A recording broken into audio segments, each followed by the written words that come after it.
insurance. Ito po, ako, honestly, I don't believe sa insurance before kasi parang sasakyan po yan. Ang dami kong sasakyan, dati may nahalos na sa 7 akong sasakyan, tapos halos wala naman nababangga, tapos magbabayad ka ng insurance sa 7 na sasakyan, and parang sayang. Pero kung i-sum up mo, kasi minsan may mga biglaan na aksidente na ang laki ng magbabayaran mo na kung insured ka sana, libre. Kasi parang ako, may empleyado po ako na nagkaroon ng sakit, syempre wala naman ibang tatakbuhan ako.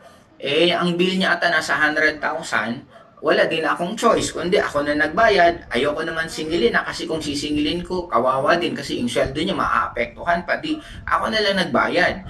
Eh, kung in-insured ko pala siya, kasi katulad dito, ang insurance lang is 2.5. Kung 2.5 mo sa loob ng 10 years, meron ka lang 25,000 kung member ka. Pag hindi ka naman member, nasa 35,000. Pero insured na siya for 10 years na halos yung medical na mga gastos niya, makakatipid ka. Kasi katulad last week na-confine po ako sa hospital.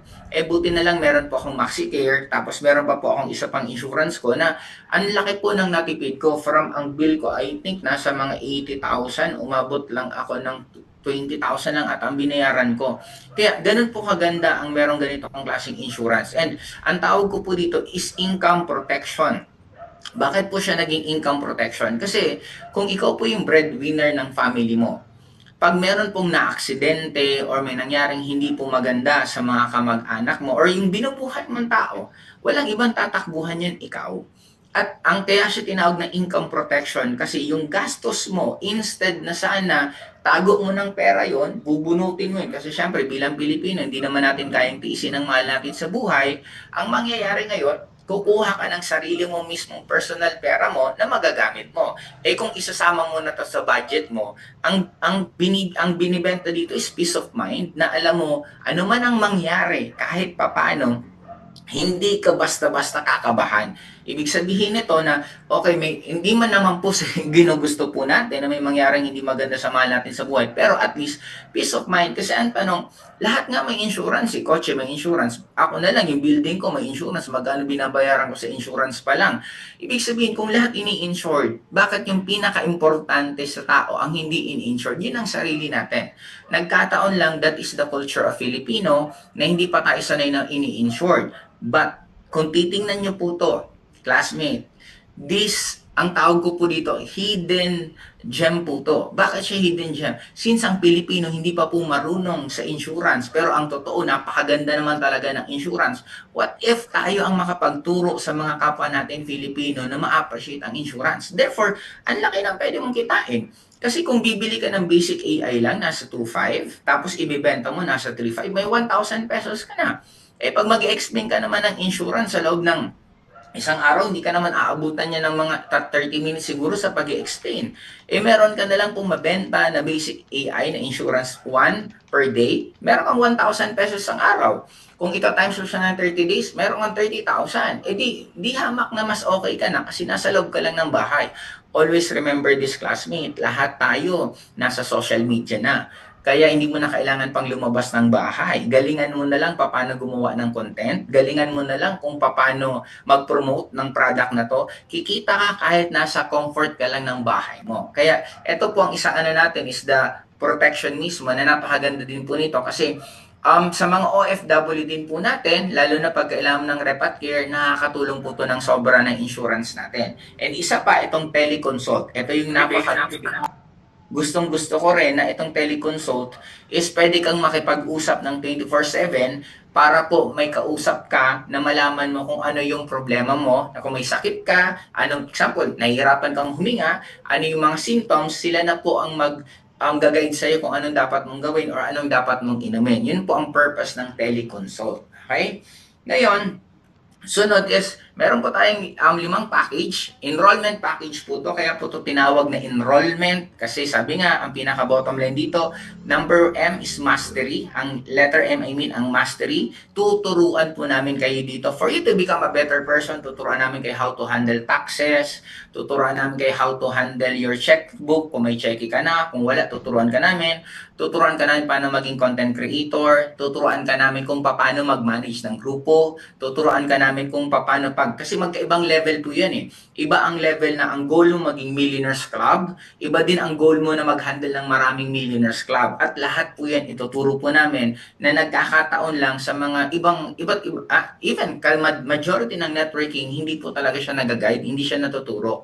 Paano ko nasabi yan? Try to imagine, ask mo yung mga kumita ng malaki na kilala mong kaibigan mo, tanungin mo paano sila kumita, ano yung detalyado na ginawa nila step by step. Common lang sasabihin na talaga humataw. But dito, we are the first in the industry na ang mas focus po natin is education. Ang mas focus po natin, mas maturuan po talaga kayo ng paano step by step nangyayari ang isang bagay rather than motivation. More ang tuturo po natin is instructional. Anong difference ng motivation sa instructional?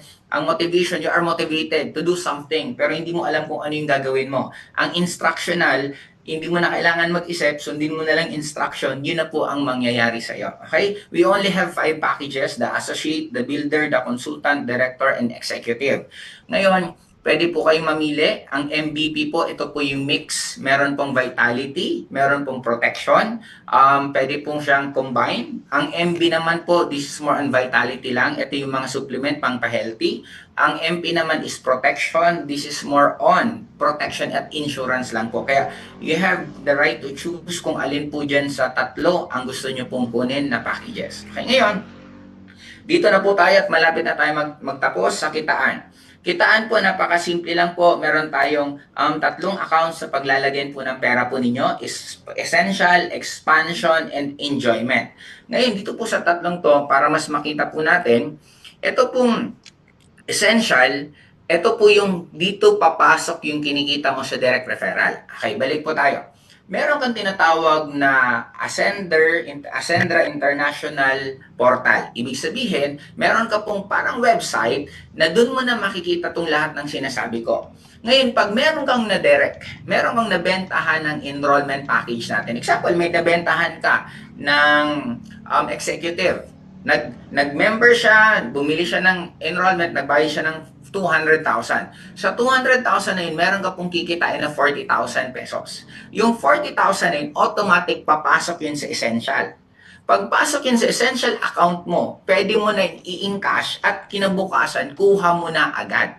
Kaya po siya essential kasi dyan mo kukunin lahat ng gamit mo pang gastusin. Pangkain, pang bills, food supplies, everyday na expenses mo, dyan mo kukunin sa essential. Okay? Sunod, etong expansion naman to, dito po papasok yung kinikita nyo po sa binary, sa unilevel. Okay? Diyan po papasok kasi ang purpose ito, kaya po siya tinawag na expansion kasi pang-expand. Kaya technically, makukuha mo to weekly. Depende kung gusto mong ipunin or gusto mong itago lang. Ngayon, ang purpose ito, pag nagagalaw mo, example, yung pera mo sa expansion, yun ang pambayad mo ng rent. Technically, mali na po ang cash flow mo kasi dapat ang pambayad mo ng rent galing lang sa essential. Bakit mo nagagalaw yung pang-expansion mo? Ibig sabihin, as early as now, natututo na po kayo kung paano mag-decision in terms of money. Hindi naman po namin, kasi magtatanongin sa expansion eh. Pag i-click mo na at in-cash mo ang tanong, are you sure? Kukunin mo na. Parang i-remind ka pa.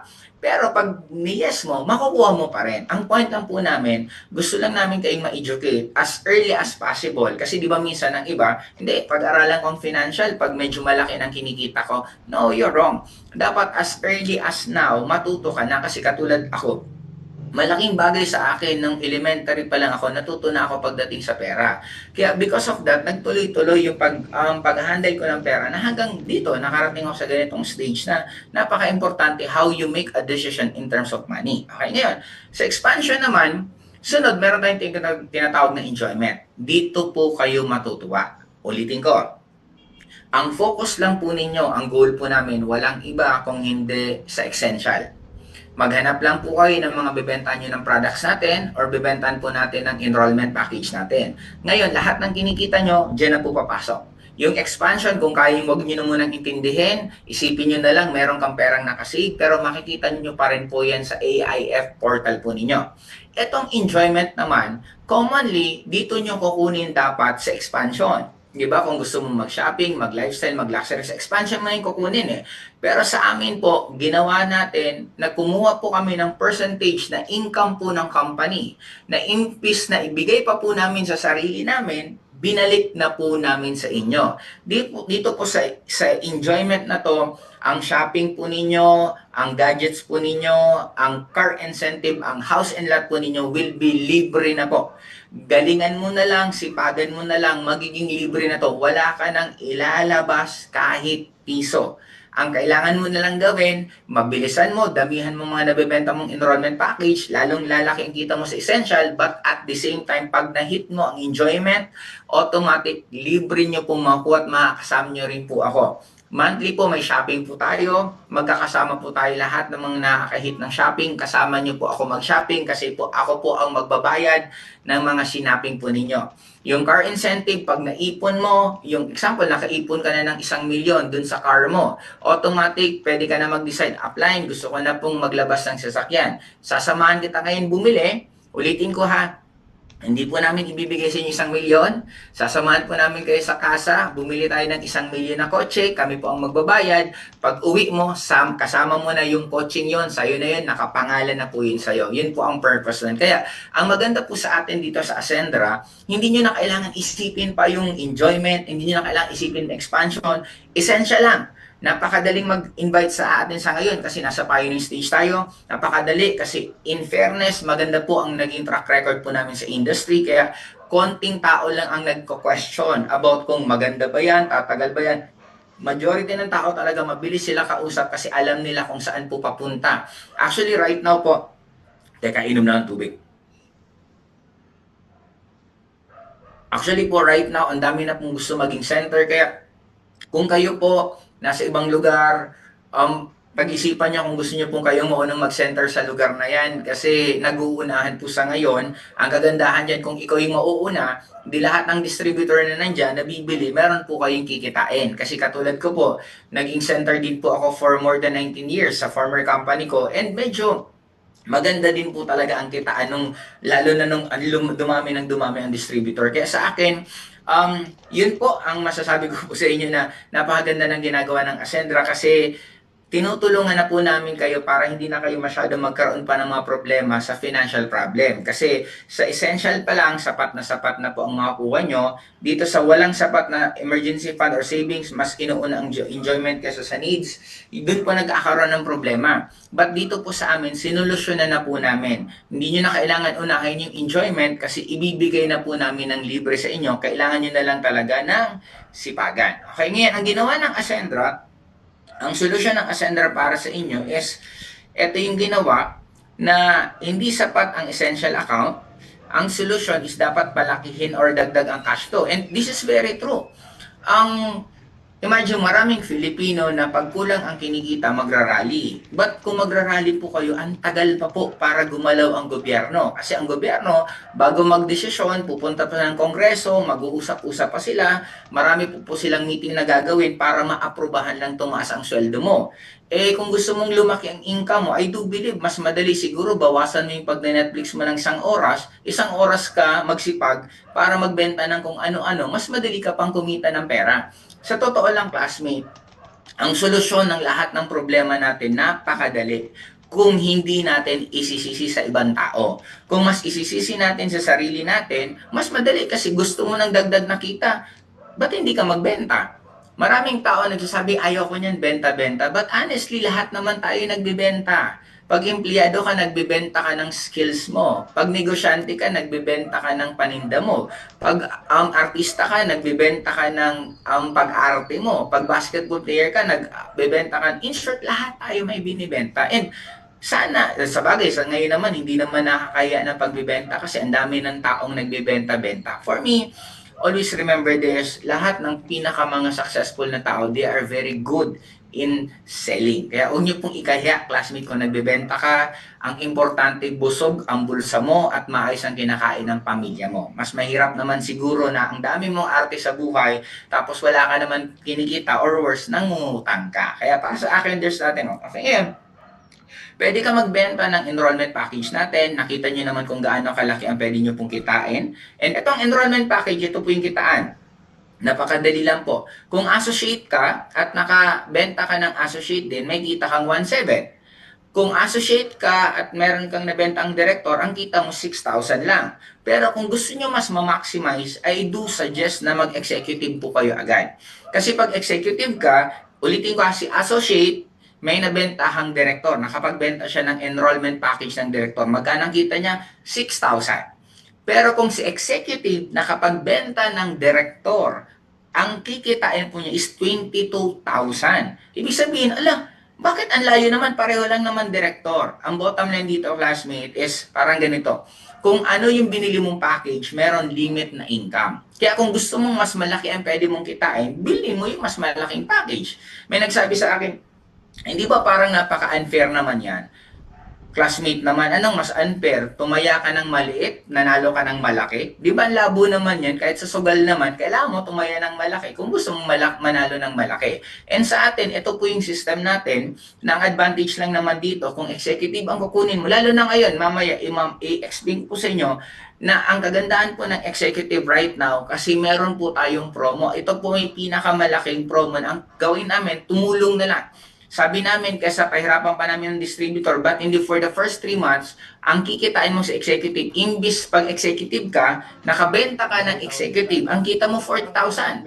Ang laki na po nun, kasi isipin mo, may 20% ka. Eh kung 40,000 yan, baka mga 2 months ka ng buhay niyan. Kaya lang, nag-meeting kami ni Sir George, nila Sir Miko, sabi namin, isagad na natin yan. Huwag na muna tayong magtira ng profit ng company. Ibigay na natin lahat sa distributor. Sinagad po namin. Kaya, na-compute, kinaya pa namin na magbigay hanggang additional 15%. Ibig sabihin, yung executive, imbis na 40,000 lang ang kikitain mo, kikita ka ng 70,000 pesos.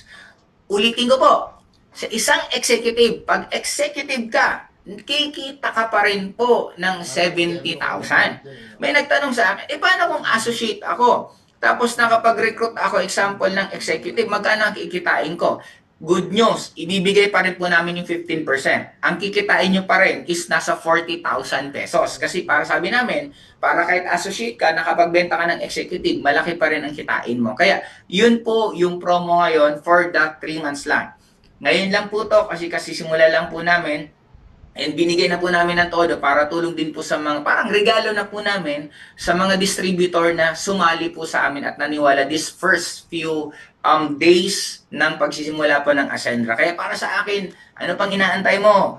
Huwag ka na masyadong mag-isip sa panahon ngayon. Kasi unang-una, mas nag-isip na po kami ng pagkatagal-tagal. Ulitin ko, I'm earning millions of pesos sa former company, but ginibab ko yan for the simple reason na gusto po namin mas marami po kayong matulungan. Kasi syempre, iba pag sarili mo ang company mo, mas madali po yung mga decision making na gagawin mo. Kaya currently right now, napakalaki na po ng pwede niyo pong kitain.